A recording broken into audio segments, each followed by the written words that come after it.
one punch was thrown. Let's presume that's all that was ever thrown here. It certainly appears to be the case. One punch was thrown by the street performer.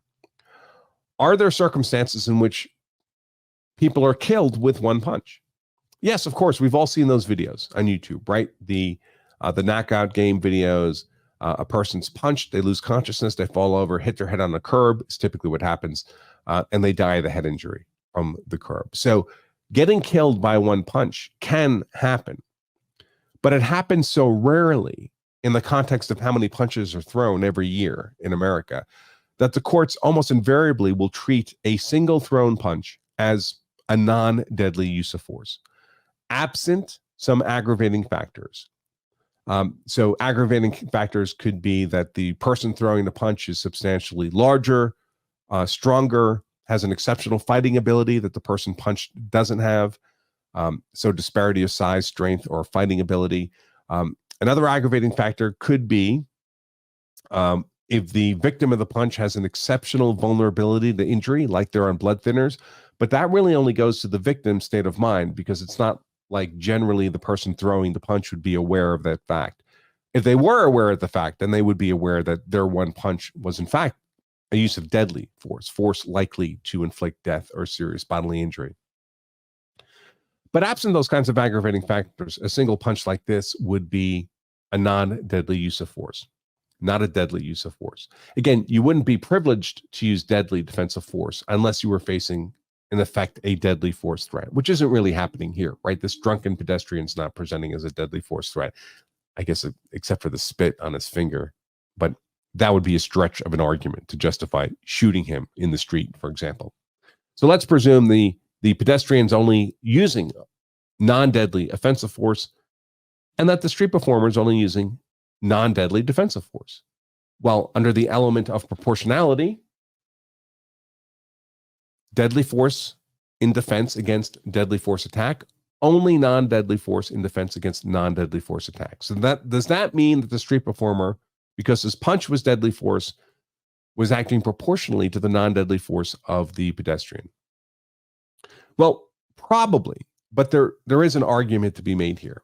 Now, again, we can think of the intensity of the force involved in these conflicts as falling into one of two buckets in terms of this element of proportionality. It's either deadly force or it's non-deadly force. Now, we're not really talking about deadly force here as we discussed, but if we were, once you're in the deadly force bucket, there are not different degrees of deadly force. All deadly force is the same as all other deadly force. A baseball bat to the head is not lesser deadly force than a shotgun blast to the head. They're both forces likely to inflict death or serious bodily injury. So it's a pretty homogeneous bucket, the deadly force bucket. That's not quite true in the non-deadly force bucket. In the non-deadly force bucket, there are degrees of force. Not all non-deadly force is proportional to other non-deadly force. To give an example, someone might poke you in the chest with their fingertip. That's a non-deadly battery. They're not allowed to do that. It's against the law. They're committing an offense against which you can defend yourself. But if you were to hose them down with pepper spray, and that was the extent of the threat, the finger poke to the chest, that could be deemed to be a non-proportional response to a finger poke. Too much non-deadly force. Still non-deadly, but more than was required. You could have just swatted their hand away, for example.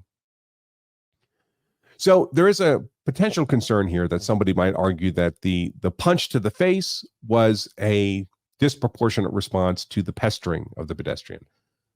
I would have no trouble arguing that this single punch to the face was perfectly proportional, especially to the aggregate, sustained assault and battery by this pedestrian. He didn't just touch this street performer once and then go on his way, and the street performer chased him down and punched him in the face. This was apparently never going to stop until the street performer defended himself against this ongoing series of assaults and batteries. So I would have no problem arguing that this single punch, again, the street performer, it was not a sustained beating, right? It was not 3 or 4 punches to the face. It was the one punch that appears to have been sufficient to stop the assaults and batteries that the pedestrian was committing on the street performer. So I think this is all good. Well done. And the street performer went right back to his business. And folks, if you're going to be walking around Fremont Street intoxicated, I'm not telling you not to do that. I know some people who may have done that from time to time. You can do that and just be enjoying yourself and not be an a-hole, which is what I would recommend.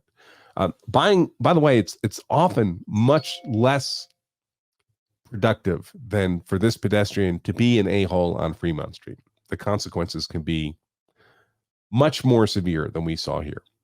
So let's not be doing that. Everybody in the law of self-defense community is a better person than that, I am sure.